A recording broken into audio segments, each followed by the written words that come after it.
Okay, so no. Okay, again, for the third time. Hi. Welcome. Thank you. I'll introduce you. So, Laura, you adopted Petra Last year. Yes, from Greece. Yes.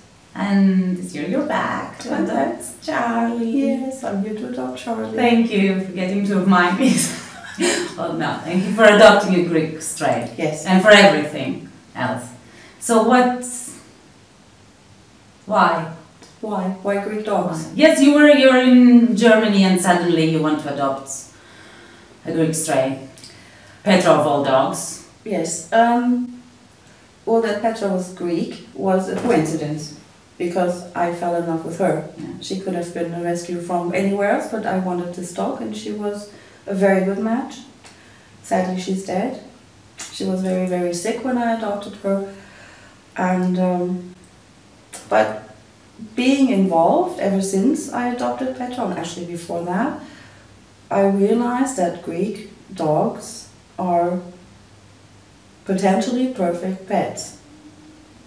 You think so? Yes, because even though they come from the streets, or often enough they come from the streets, they're very friendly, they're human-centered.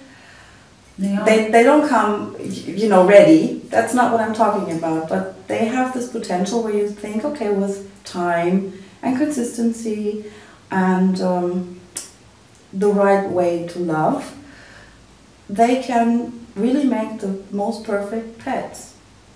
I think maybe I've thought about it. Maybe it's because they come from the streets that they are so well behaved sometimes, because they need to survive among people and they need to behave. They can't afford not to be because. Yes, and the thing is, they usually are in packs if you find them on the streets. Yeah. And that makes them actually also good because they learn to coexist among their own species. Yes. That's very important. They do, usually they do. Yes. So they come dog friendly. They come dog friendly So they don't have no other choice. They have no other choice. And I also think that because they have to learn to survive on the streets, they're actually very smart. Yeah. They adapt quite quickly and they learn fast. Of course, it depends. They have to learn to adapt. Some of them come from homes and suddenly found themselves on the streets and then are back in a home. Some of them were just born on the streets or born in a yard and then abandoned as puppies. But they've learned to adapt themselves to different situations. And I think the reason, if you adopt a dog, like in my case, I already had a dog at home, a very good dog, a confident dog, and when I brought Petra home, Petra learned a lot from her, just by observing. She sort of got the hang of how it works, and that was really helpful. And I think this is the way they have to survive on the streets. They're sort of like, okay, let me see what kind of surroundings I'm in. How am I going to work this out?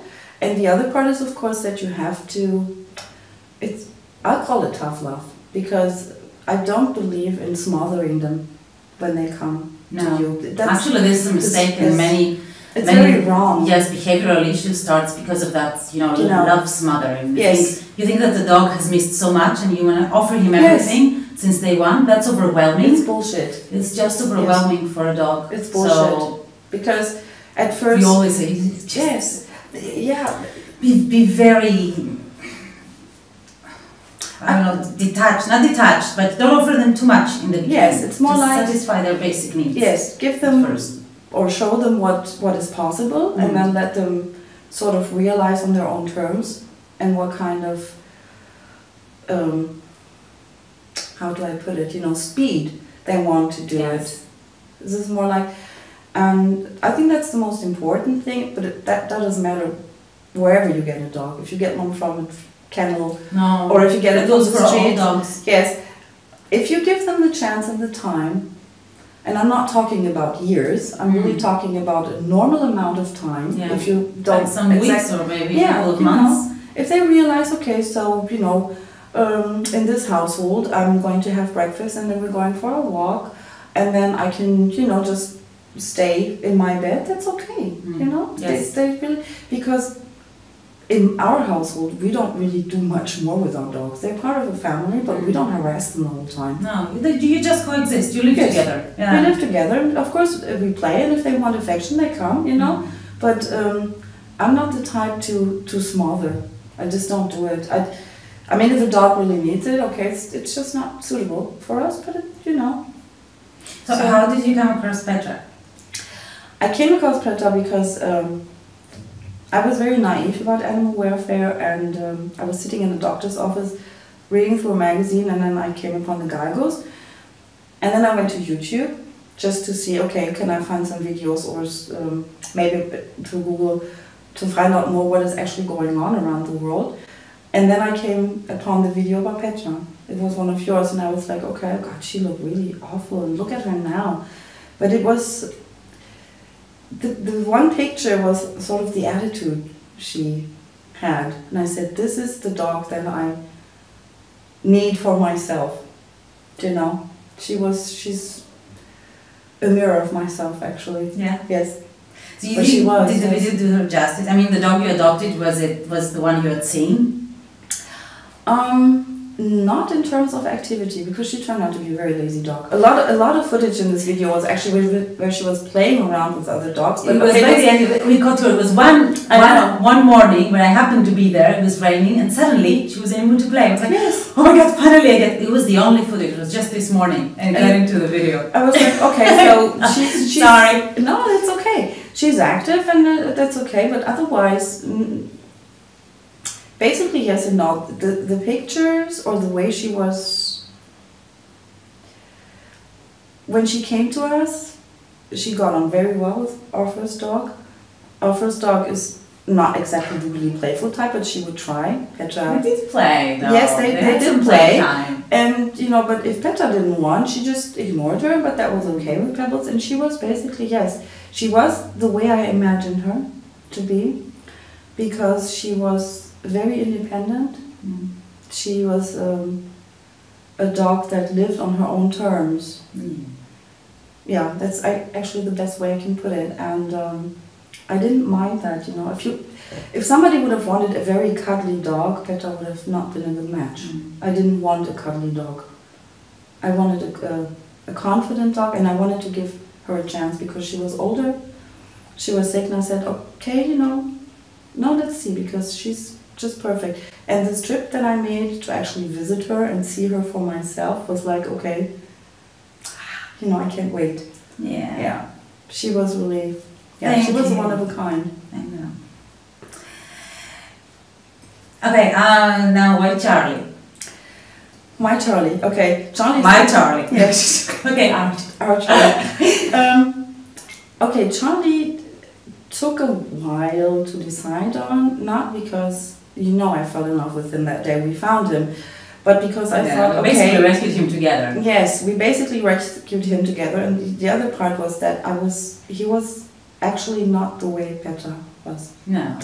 He's playful. Happy, friendly, yes, social. He's happy, friendly, social, and but in this stage of my life and with my family, and after the experience with Petra, which was very intense because she was sick, not because she was behaving bad, was that I thought, okay, Charlie is what we need now.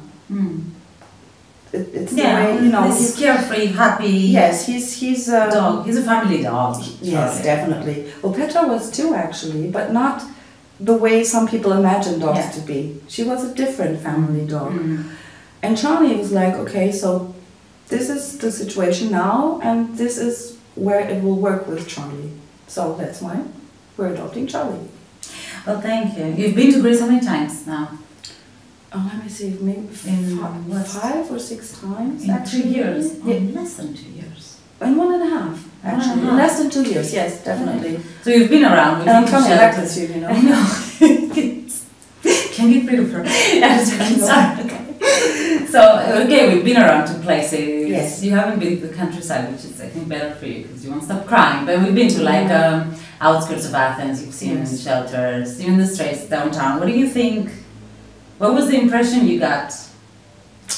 All the impression you keep getting from Okay, animals when we do drive out in the general direction of the countryside, you see them, lying right and left, and the first impulse would be to save them all, but that's not possible. No, there are millions. Yes, there are just too many. It angers me at the point where I actually cry out of anger, because it would be so preventable if people would just neuter their pets. That's the main problem. Yes, the supply just doesn't end. And the other thing is that if I see a dog, I've been to Autopost like 3 times since, and the dogs always change. Because they don't... That's the thing. And I consider myself to be one of the lucky ones. I live in the city, a very good suburb with a very active, local charity. Living in those outskirts or going rural, it's very difficult. Because you know that the dogs are here, this month.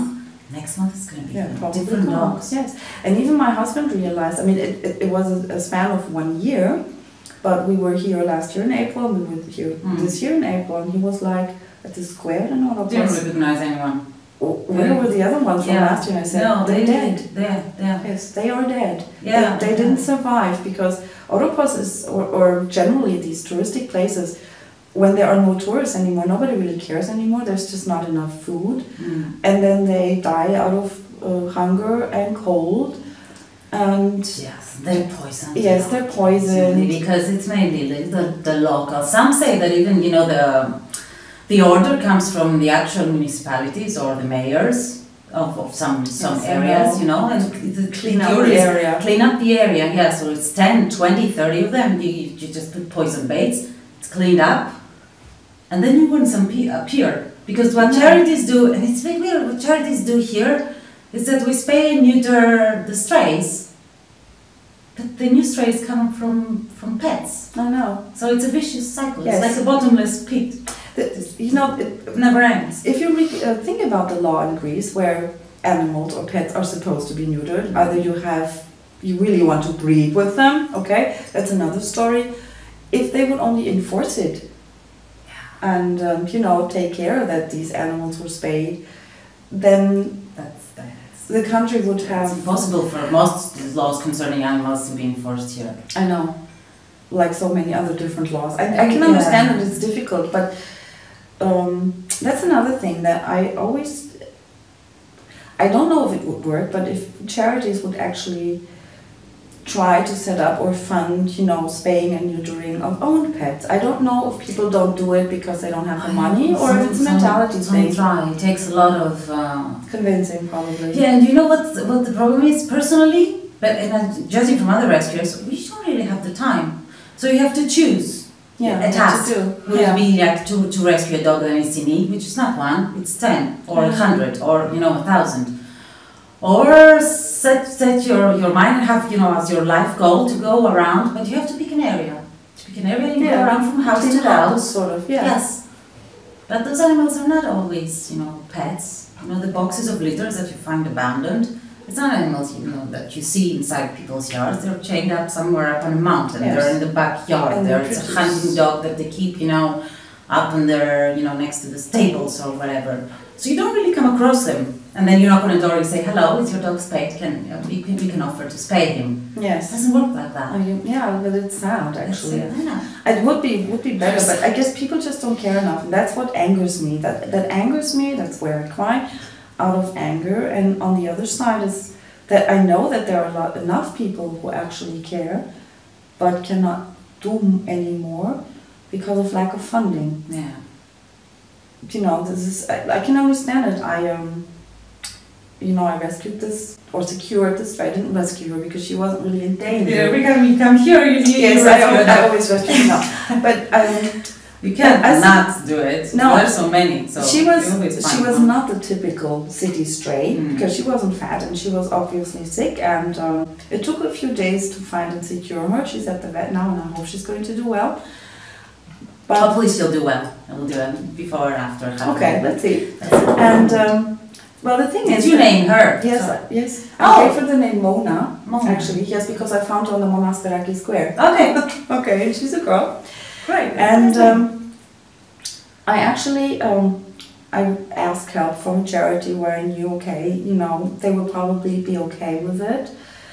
Well, anyway, they're helping, and when this friend of mine, Gaia, and we were waiting for my husband to come because we had to take her to our place.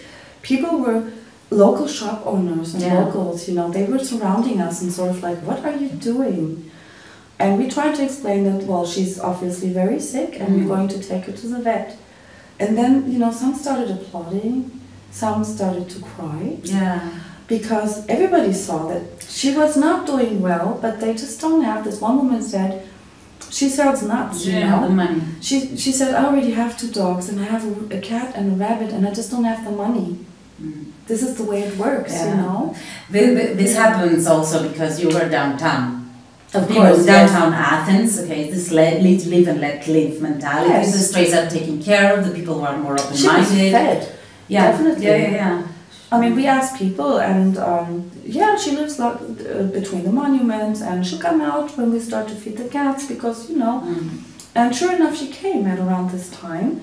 So we followed her around, and then this one woman from one restaurant, she had a bag full of leftovers with souvlaki and stuff like that, and she placed the bag, and this dog knew her. The way she was reacting to the people there, you knew that they were kind to her. Yeah. But it was just, they don't have the people means. in the other center are always are kind. Yeah, they're kind, and that's why they're all, you know, friendly, and most of them are healthy and fat. Yes, and fat. She was an exception. She probably, yes. And that's probably why she was just like, oh my God, this one's not, and she needs help. Well, thank you for asking, Mona. Why would anyone adopt a stray from Greece? I'll get back to Mona, because she was, I don't know what kind of background she must be quite young actually, judging from her teeth. And but the thing is that I placed her in the car. She was horrible on the leash, but okay, she's a stray, right? I placed her in the car, she was quiet. She got into the apartment, she was quiet. I served her food and water, she drank and ate. I had a blanket on the floor, she placed herself, she sat on it. And then, you know, after calming down a bit, I was walking around the apartment and she was following me because she was so curious. She came when my son called her. So I was actually thinking, okay, she's really horrible on a leash, that doesn't matter. She doesn't look good. Usually the leash is, oh my God, where are you taking me? Yes, of course. So it was either carrying or dragging her. Yeah. But she never once, not in the car, not when we got her, and she must have remembered me because I fed her once a few days before. I got really close to her to secure her. She has so much potential. She didn't even want, you know, she didn't growl, she didn't snap, she didn't bite, she didn't do anything. And I was like, that sounds like most of the dogs, you know, at yes. first. And I always get these comments. I really want to make this clear. I don't think I can. People always comment, oh, he's very well behaved for a stray.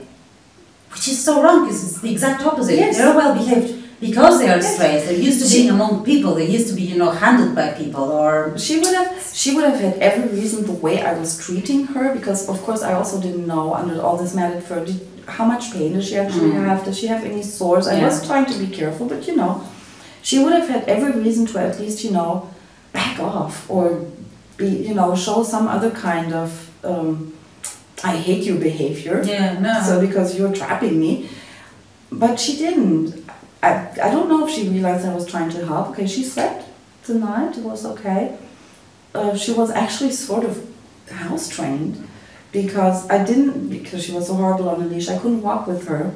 But she got up and tried to get as close to the door as possible, and when she realized this is just not going to happen, I'm not going to take her out, okay.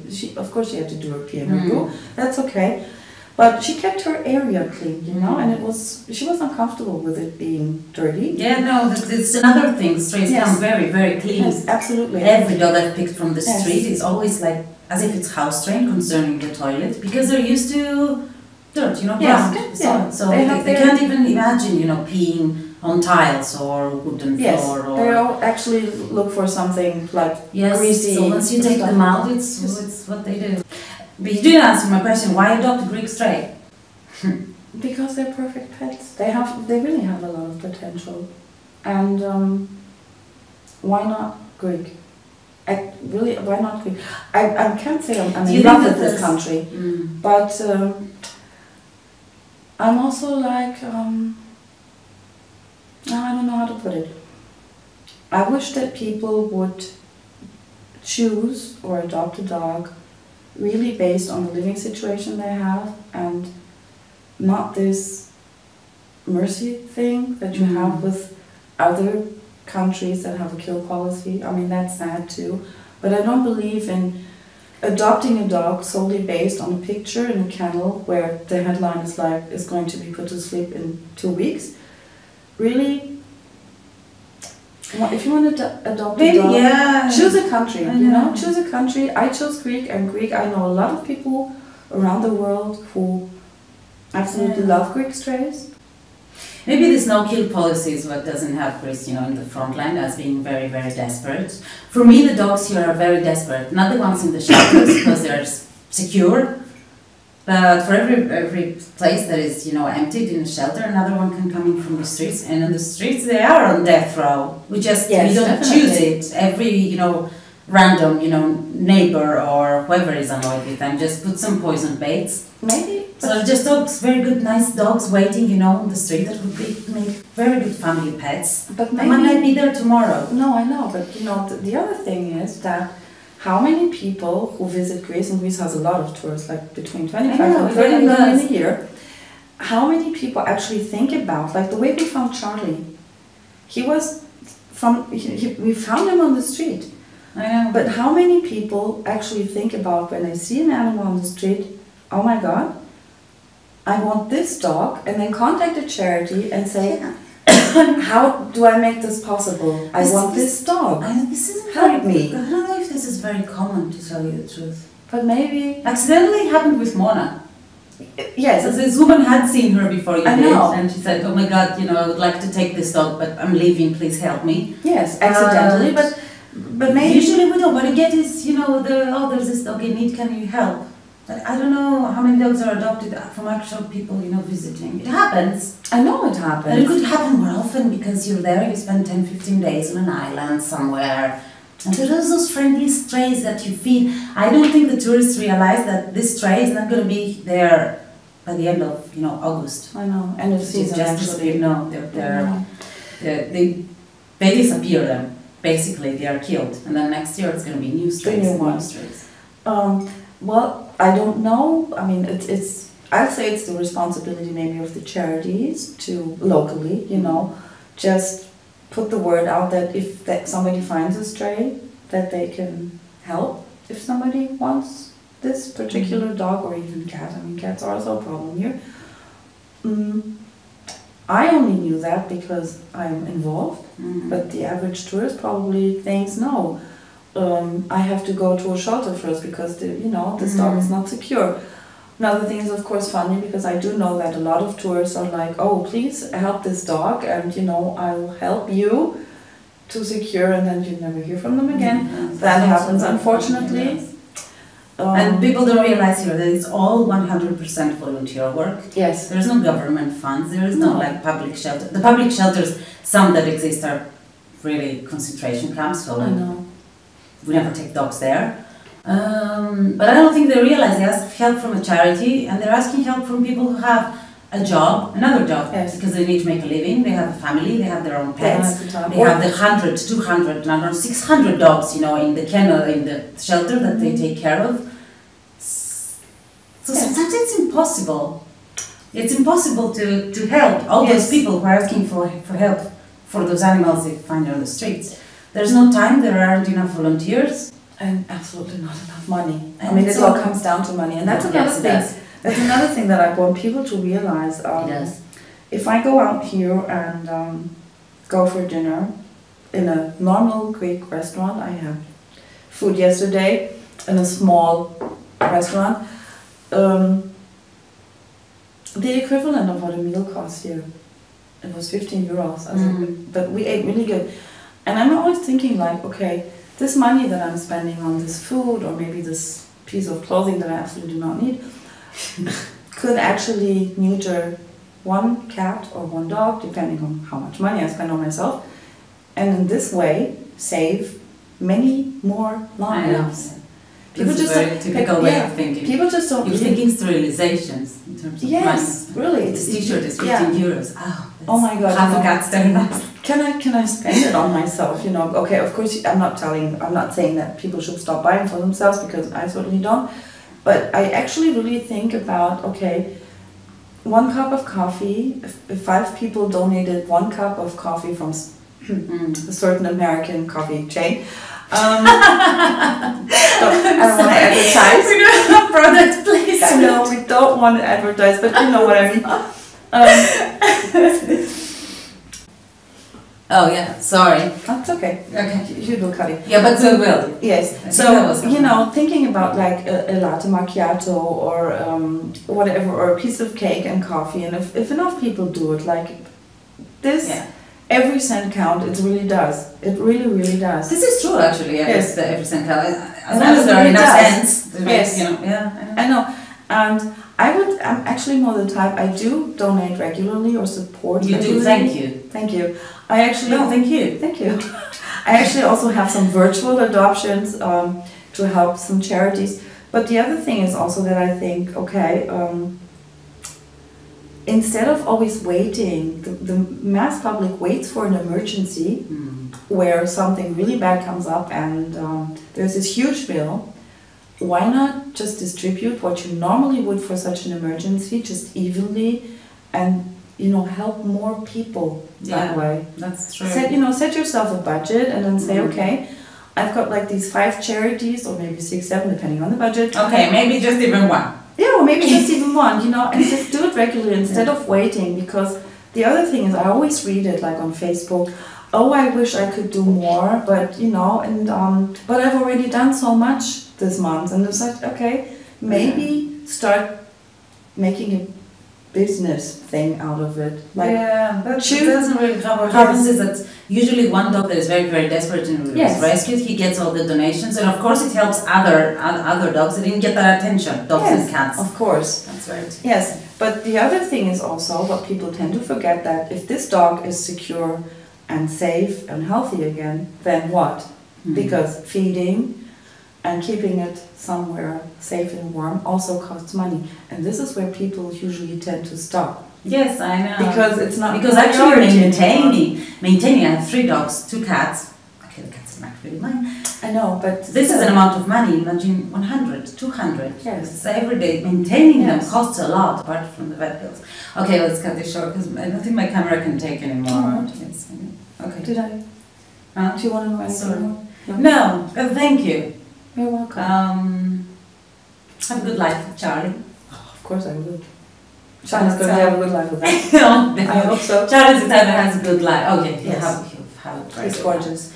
He is. He is absolutely gorgeous. And he's looking. Really, open your eyes. Happy. And if you choose one, contact the local charity and say, this is the one. Yes. Find a dog that suits your lifestyle. Yeah. Not your standards concerning appearance. Yes. The other thing here is that this is the land of mixed breeds, which doesn't matter. For me means for me it's quite opposite. It's natural selection. I always prefer them. They come with a great character. They're usually healthier unless they get sick. Yes, and you have something unique then. You won't find your purebred, rescued here. Yeah, but anyway, but the 90% of the dogs we rescue here are the typical mix. And they're the best, yes? Yes. Okay. Definitely. Thank you. You're welcome. Wow. Thank you for being Greek. No, thank you for, whatever. Okay. I don't know. I just thought the when I was rubbing it. I was thinking because